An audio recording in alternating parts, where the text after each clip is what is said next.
আমি এক মন্ত্রী এমপিকে বলছি, ভাইজান একটু মূর্তিটা নামাতে হবে ভাইজান, না হলে তো আমি এখানে বসতে পারবো না। তখন আমাকে বলছেন, আরে আমি খাঁটি আহলে হাদিস, তাই বলছেন। তখন তার পাশে বাঘের মূর্তি আছে। আমি যে ভাইজান আমাকে মাফ করবেন, যদি আপনার এই সরানো সম্ভব না হয় তাহলে আমি চলে যাচ্ছি। আচ্ছা আচ্ছা ঠিক আছে বসেন, আমি সরাচ্ছি।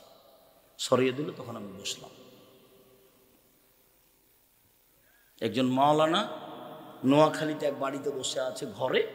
তো আমি দরজায় সালাম দিচ্ছি, আসসালামু আলাইকুম। তারপর ঘরে দেখছি সব ভেন্টিলেটার, বুঝেন আপনারা ভেন্টিলেটার বুঝেন, সব ঘোড়া।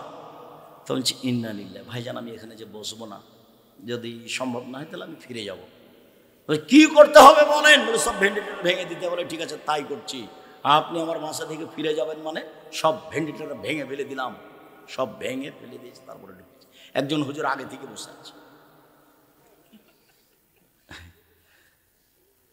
রংপুরে, এটা দিনাজপুর শহরে যারা নির্বাচনের মধ্যে ব্যস্ত থাকে, ওর অফিসে চতুর্দিকে মূর্তি আছে। তো মৌলানা সাহেব বসে আছেন। মৌলানা সাহেব মারা গেছেন সেদিনই, কণ্ঠ বন্ধ হয়ে গেছিল, বড় মৌলানা। তা আমি দরজায় সালাম দিচ্ছি, আসসালামু আলাইকুম, ইন্না লিল্লাহি ওয়া ইন্না ইলাইহি। ভাইজান আপনি এখানে যে? আরে আপনি মুহাদ্দিস মানুষ, এ কথা আমাকে বলছে। তা আমি ঘুরে বলছি, চলো তো, রিক্সা কোথায়? আমার এখানে থাকা হবে না। তা আমি চলে গেলাম। কোথায় নিয়ে যে রাখলো, ও ঘরেই বসিনি। অনেক দিন যে ঘরে বসতে দিয়েছে সে খাটে আছে ময়ূর, ওটা না কাটা পর্যন্ত ঘরে বসে। আল্লাহ রাসূল ঢোকেননি সেই বাড়িতে। এর সাথে কোনো আপোষ নেই। কেমনে আপনার স্ত্রীটা কিনতে পারে? আহলে হাদিস তো বহু দূরের কথা। আহলে হাদিস মুনাফিকি ছাড়া কিছুই নয়।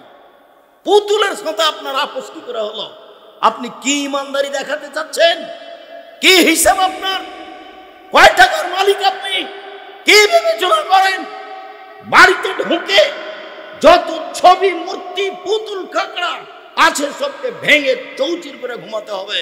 তাহলে আপনি মুমিন বক্তব্য শুনেছেন, অন্যথা আপনি আমার বক্তব্যের সাথে মুনাফিকি করেছেন। আমার বক্তব্যের সাথে মুনাফিকি করে কোনো লাভ নেই। মুহাম্মদ সাল্লাল্লাহু আলাইহি ওয়াসাল্লাম বাড়িতে ঢুকলে ছবি, মূর্তি, পুতুল, কাপড় চোপড় যা থাকতো, যাতে ছবি থাকতো, ছিঁড়ে ফেলে দিতেন, তারপরে ঢুকতেন। একথা আয়েশা রাদিয়াল্লাহু তাআলা আনহা বলেন, হাদিস বুখারী মুসলিম। যাওয়ার সময় একটা বই নেবেন, উপদেশ, একটা আলোচনা আছে ছবি মূর্তি, নিজে দেখেন। বইয়ের নাম উপদেশ, আলোচনার নাম ছবি ও মূর্তি। এর সাথে আপনার আপোষ ভালোবাসা কেন? আমাকে বলছে আব্দুর রাজ্জাক সাহেব, আমার আম্মাকে ভালোবাসি, সেই জন্য আমার আম্মার ছবি সুন্দর করে সাজিয়ে আমি অফিসে রেখেছি। আমি বলছি আপনি কুসন্তান। ইন্না লিল্লাহ, বলেন কি আপনি? জি। একই কথা। বলে ভালো সন্তান হচ্ছে ওই যে মাকে কবর দিয়ে এসে বাড়িতে ঢুকে মায়ের পাসপোর্ট সাইজের একটা ছবি ছিল, তাকে টুকরা টুকরা করে ছিঁড়ে ফেলে কবরের পাশে গিয়ে কোনো দোয়া জানে না, হাত তুলে বলছে আল্লাহ আমার মাকে ক্ষমা করো। এই সবচেয়ে ভালো সন্তান। এ হলো সুসন্তান। যে মাকে ভালোবাসা দেখাচ্ছে ছবি দিয়ে হলো কুসন্তান, অশিক্ষিত সন্তান।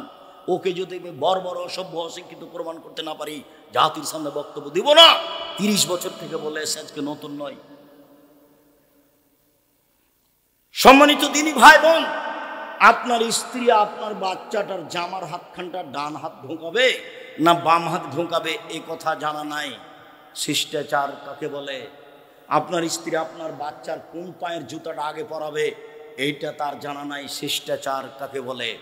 আপনার স্ত্রী আপনার বাচ্চাকে দুধ খাওয়ার সময় বিসমিল্লাহ বলে না, এটা তার জানা নাই। শিষ্টাচার কাকে বলে? যতবার আপনার স্ত্রী বাচ্চাকে দুধ খাওয়াচ্ছে, যদি আপনার স্ত্রী বিসমিল্লাহ না বলে, এ দুধ শয়তান খাবে, নিশ্চিত খাবে, অবধারিত খাবে, খাবেই খাবে, নবী বলেছেন খাবে। অতএব আপনার স্ত্রী দরজাটা বন্ধ করে বিসমিল্লাহ বলে না, শিষ্টাচার কাকে বলে? আপনার স্ত্রী আপনার বাচ্চা যখন পানি খায় তখন বাম হাতে গিলাস ধরে থাকে, আপনার স্ত্রী বলে না ছি ছি ছি আব্বু আব্বু আব্বু, বাম হাতে শয়তান খায়, বাম হাতে শয়তান খায়, ডান হাতে ধরো, ডান হাতে ধরো। এই কথা আপনার স্ত্রী বলে না। শিষ্টাচার কাকে বলে? পেশাব পায়খানা যাওয়ার সময় আপনার স্ত্রী বলে না দোয়া পড়ে ঢোকো। শিষ্টাচার কাকে বলে? শহর সময় ডান কাতে সয়, কথা আপনার স্ত্রী বলে না। শিষ্টাচার কাকে বলে? আম্মু আমাকে সালাম দিয়ে বাড়ি থেকে বের হও, আপনার স্ত্রী বলে না। শিষ্টাচার কাকে বলে?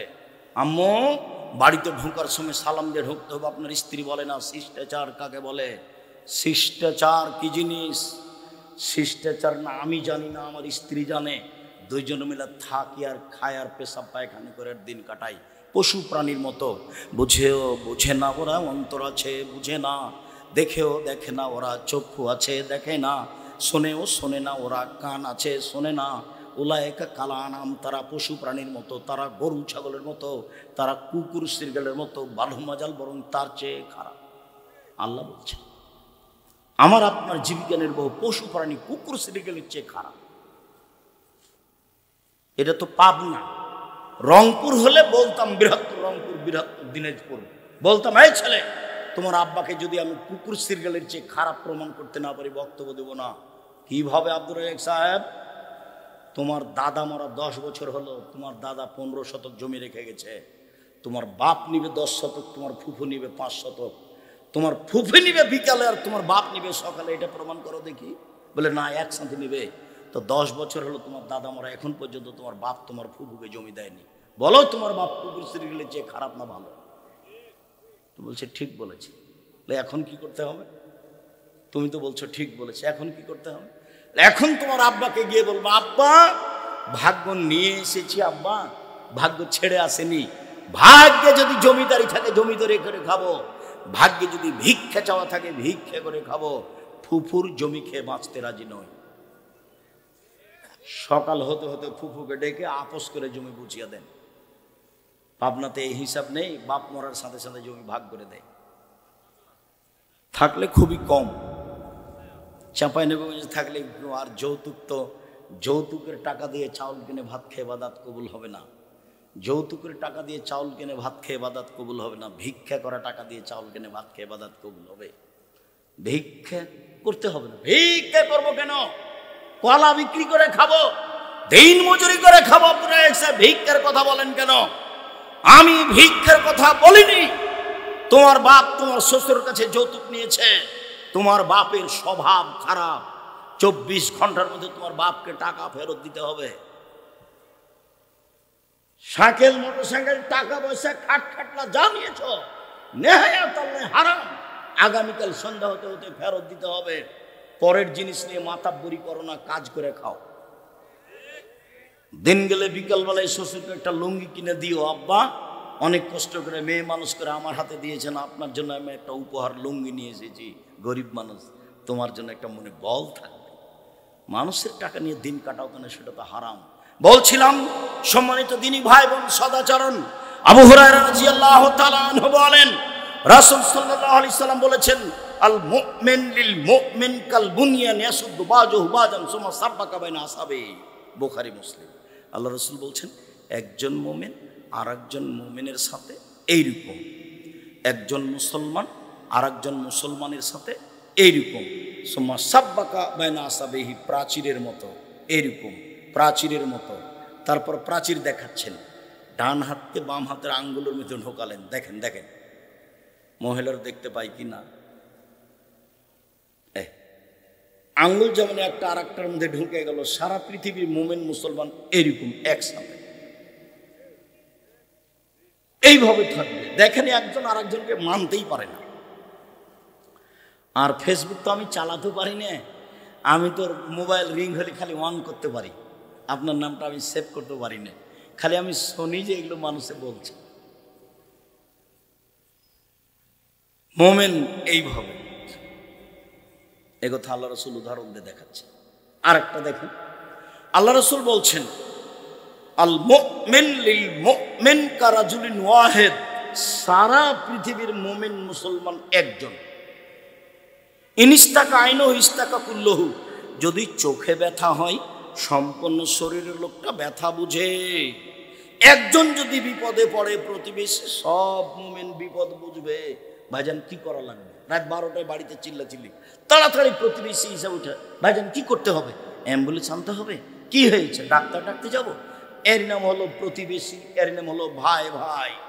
একেবারে একজন বিপদে পড়েছে আর একজন জানতে পেরে বলছে ঠিক হয়েছে, ঠিক হয়েছে, উচিত।